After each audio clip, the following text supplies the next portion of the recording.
आदरणीय नरेंद्र मोदी जी मंचावर उपस्थित महाराष्ट्राचे ज्येष्ठ नेते विजयसिंग दादा मोहिते पाटील जी,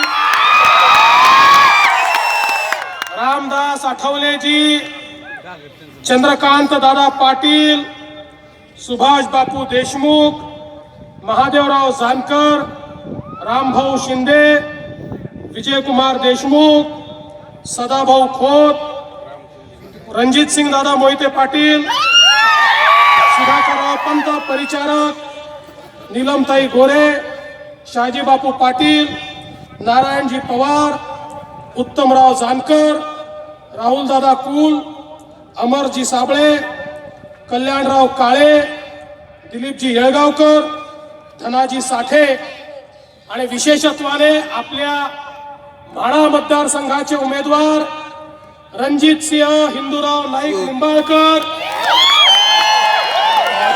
आणि त्याचप्रमाणे बारामतीच्या आपल्या उमेदवार झाशीची राणी कांचनताई कुल,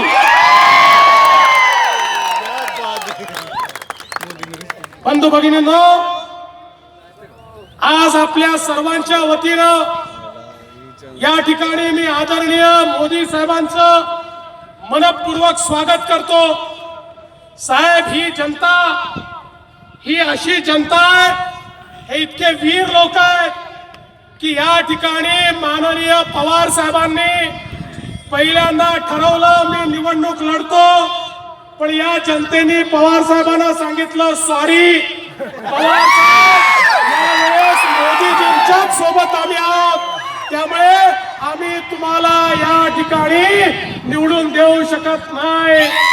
त्यामुळे ओपनिंग बॅटिंग करायला आलेले आमचे पवार साहेब 12वा गडी बनवून पॅव्हेलियन मध्ये परत गेले। या ठिकाणी विजयसिंग दादा असतील, रणजित दादा असतील, उत्तमराव असतील, सगळे मंडळी एकत्रितपणे मोदी साहेब आपल्या नेतृत्वात आपल्या उमेदवाराला आशीर्वाद देण्याकरता आली।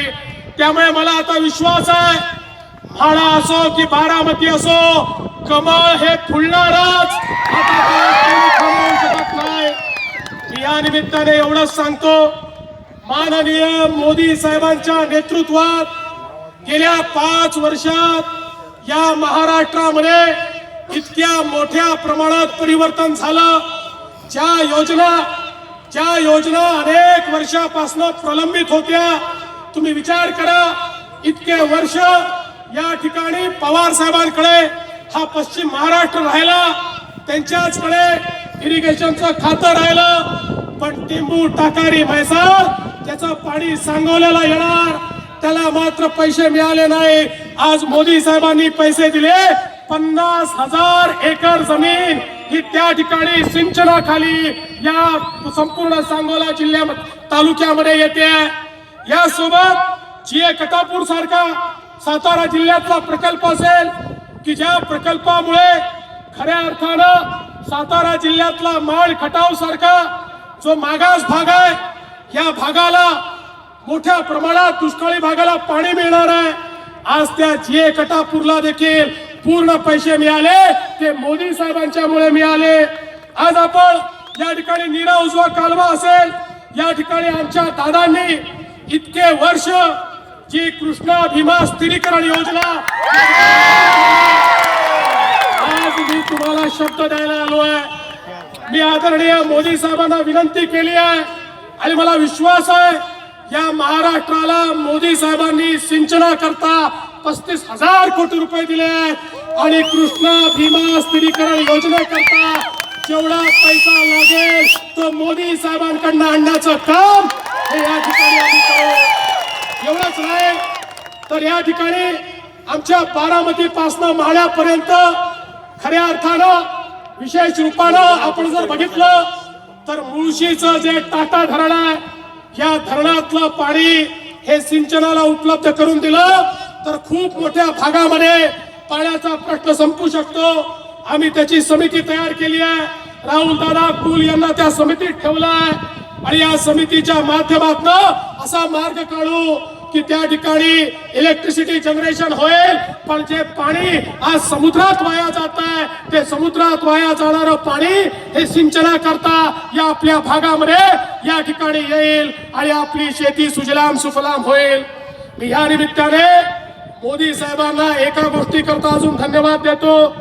मोदी साहेबांनी ज्या प्रकारे उसाला FRP मिळण्याकरता गेल्या 3 वर्षात निर्णय घेतले, उसा करता साखरेची मिनिमम सेलिंग प्राइस कायदा 50 वर्षाचा होता, पण जाणते राजे देखील ज्यावेळी आपले कृषी मंत्री होते तेव्हाही त्या कायद्याचा वापर होऊ शकला नाही.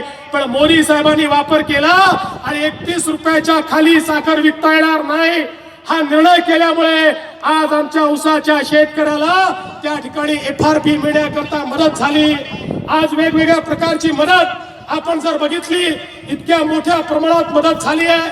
रस्त्यांची कामं चालली आहे, गरिबाच्या जीवनात परिवर्तन होत आहे आणि मला विश्वास आहे हे परिवर्तनच आज या ठिकाणी आपल्याला या संख्येमध्ये दिसत आहे. ही विराट सभा आहे. माझं आमच्या कॅमेरेवाल्यांना चॅनलवाल्यांना माझी विनंती आहे, एकदा जरा मागे दाखवा. अरे एक अरबी समुद्र हा मुंबईमध्ये आहे आणि दुसरा जनसमुदायाचा समुद्र हा या म्हाड्यामध्ये या ठिकाणी अकलूजला दिसतो आहे. मी आपल्या सगळ्यांना प्रणाम करतो, आपल्याला नमस्कार करतो आणि आमचे दोन्ही उमेदवार रणजित सिंग हिंदूराव नाईक लिंबाळकर आणि कांचनताई कुल यांना निवडून द्या एवढीच विनंती करतो आणि माझं बोलणं संपवतो. जय हिंद, जय महाराष्ट्र.